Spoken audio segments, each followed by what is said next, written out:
Hello दोस्तों। आज हम मानव रक्त से संबंधित 20 अति महत्वपूर्ण प्रश्न आपको हम करवाएंगे इस वीडियो में।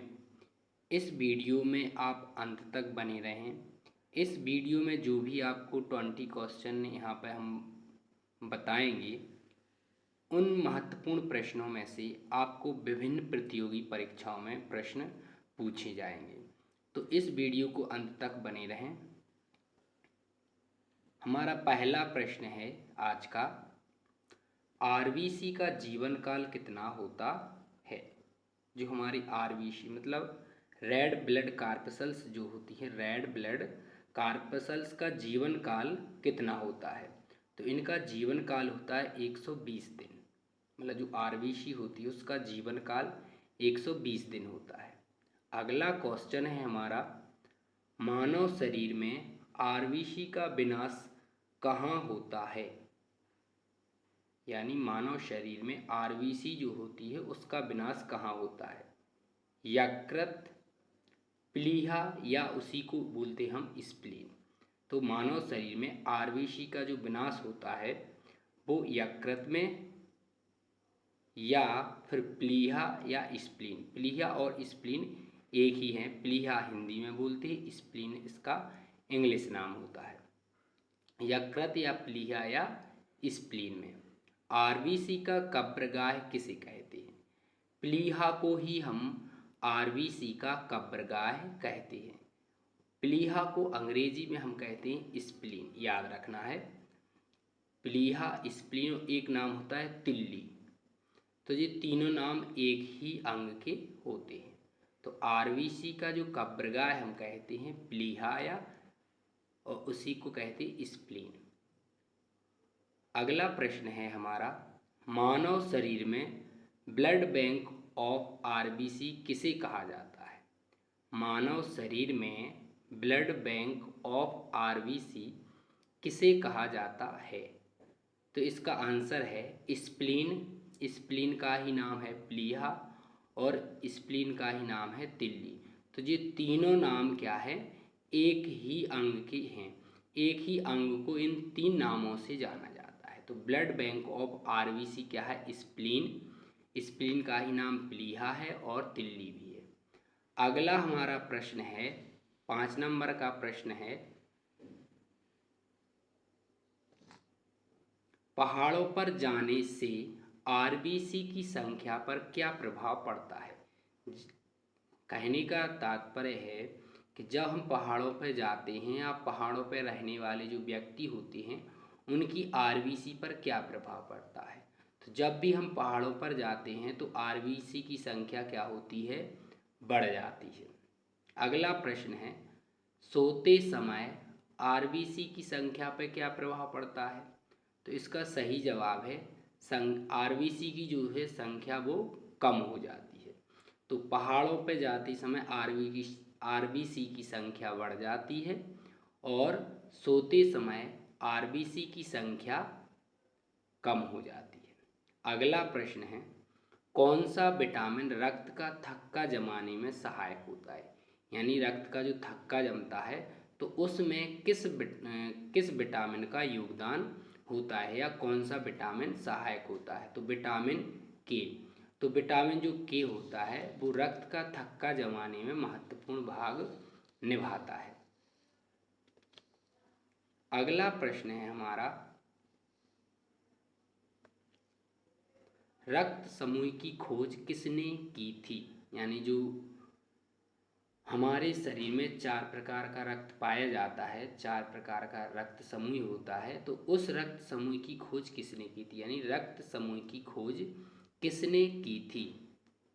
आंसर है Karl Landsteiner. Karl Landsteiner जो हैं उन्होंने रक्त समूह की, मानव शरीर में रक्त समूह की खोज की थी। अगला प्रश्न है हमारा, RH फैक्टर की खोज किस वैज्ञानिक ने की थी। तो इसका सही जवाब है कार्ल लैंड स्टीनर। और सबसे पहले जो RH फैक्टर खोजा गया था वो बंदर में खोज हुई थी, जिसको रियसस भी हम कहते हैं। तो सबसे पूछा जाता है कि RS जो फैक्टर है उसकी खोज सबसे पहले किस जानवर में की गई थी? तो बंदर में इसकी खोज की गई थी। और किस वैज्ञानिक ने की थी? कार्ल लैंड स्टीनर ने। कौन सा रक्त समूह सर्वग्राही रक्त समूह कहलाता है? यानी कौन सा रक्त समूह है जो सभी का रक्त ग्रहण कर सकता है? तो हमारा ब्लड ग्रुप होता है AB। AB जो रक्त समूह होता है वो सभी का रक्त ग्रहण कर सकता है। अगला प्रश्न है हमारा, AB रक्त समूह, AB रक्त समूह सर्वग्राही रक्त समूह कहलाता है क्योंकि, मतलब जो हमारा AB रक्त समूह होता है उसको हम सर्वग्राही रक्त समूह क्यों कहते हैं? क्योंकि उसमें कोई भी एंटीबॉडी नहीं पाई जाती। यानी कोई भी एंटीबॉडी नहीं होने के कारण AB रक्त समूह को सर्वग्राही रक्त समूह कहा जाता है। अगला प्रश्न है हमारा, कौन सा रक्त समूह सर्वदाता रक्त समूह कहलाता है? तो रक्त समूह कौन सा है? O। कौन सा रक्त समूह सर्वदाता रक्त समूह कहलाता है? कौन सा ब्लड ग्रुप है? कौन सा रक्त समूह है? O रक्त जो समूह होता है उसको सर्वदाता कहते हैं।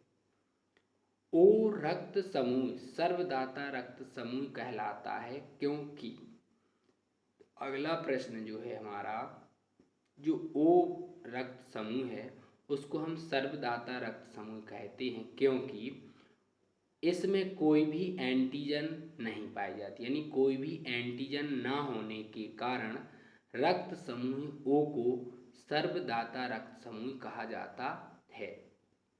अगला प्रश्न है हमारा, स्वस्थ मनुष्य का रक्त दाब कितना होता है? यानी स्वस्थ जो मनुष्य होता है उसका रक्त दाब कितना होता है? 120/80 mmHg। यानी स्वस्थ मनुष्य का जो रक्त दाब होता है वो होता है 120/80 mmHg। 120/80 mmHg स्वस्थ मनुष्य का रक्त दाब होता है। RBC की कमी से कौन सा रोग होता है? अगला प्रश्न है हमारा, RBC की कमी से कौन सा रोग होता है? तो इससे रोग होता है एनीमिया, आरक्तता। एनीमिया को हम आरक्तता भी कहते हैं।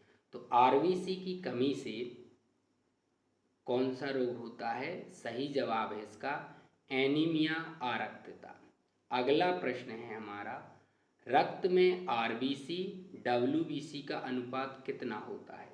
यानी रक्त में जो RBC और WBC कणिकाएं पाई जाती हैं, RBC होती हैं रेड ब्लड कार्पसेल्स, WBC हैं वाइट ब्लड कार्पसेल्स। तो इनका अनुपात कितना होता है? तो इनका अनुपात होता है 600:1। यानी सबसे 600 गुना RBC अधिक होती है WBC की अपेक्षा। यानी इसका अनुपात होता है 600:1। अगला हमारा प्रश्न है, मानव शरीर में किस अंग में रक्त नहीं पाया जाता है? यानी मनुष्य के शरीर में ऐसा कौन सा अंग है जिसमें रक्त नहीं पाया जाता है? तो इसका सही आंसर है कॉर्निया, जो आँख का एक अंग है, आँख का एक भाग होता है। तो आँख के सामने जो हमें सफ़ेद सफ़ेद दिखता है, भाग दिखता है, इसको हम कॉर्निया कहते हैं। तो वहाँ पे क्या है, रक्त नहीं पाया जाता। अब प्रश्न आता है कि जब कॉर्निया में रक्त नहीं पाया जाता तो उसको ऑक्सीजन कैसे उपलब्ध होती है? तो उसका सही जवाब ये होता है कि जो कॉर्निया है वो क्या है, वायुमंडल के संपर्क में रहता है, इसलिए वह कॉर्निया की जो ऊतक होते हैं वो वायुमंडल से ही ऑक्सीजन को ग्रहण कर लेते हैं। तो इसका जवाब यह होता है। तो मानव शरीर में किस अंग में रक्त नहीं पाया जाता? वो है कॉर्निया। अगला प्रश्न है हमारा, RBC की मात्रा किस यंत्र द्वारा मापी जाती है? RBC की मात्रा किस यंत्र द्वारा मापी जाती है? तो RBC की मात्रा जो मापी जाती है उस यंत्र का नाम है हीमोसाइटोमीटर, हीमोसाइटोमीटर के द्वारा आरबीसी की मात्रा ज्ञात की जाती है। अगला प्रश्न है, रक्त दाब किस यंत्र द्वारा मापा जाता है? तो इसका आंसर है स्फिग्मोमैनोमीटर। रक्त दाब जिस यंत्र के द्वारा मापा जाता है उसका सही जवाब है स्फिग्मोमैनोमीटर। लास्ट प्रश्न है इस वीडियो का, WBC का वैज्ञानिक नाम क्या है? WBC का जो वैज्ञानिक नाम है उसको हम कहते हैं ल्यूकोसाइट्स। WBC का जो वैज्ञानिक नाम है उसका है ल्यूकोसाइट्स। तो ये हमारा आज का आखिरी प्रश्न था। तो इस वीडियो को आप बार बार देखें। इस वीडियो में जो भी आपको 20 क्वेश्चन करवाए गए हैं उनमें से 2 और 3 प्रश्न आपके हमेशा विभिन्न प्रतियोगी जो परीक्षाएं होती हैं उनमें ज़रूर पूछे जाते हैं।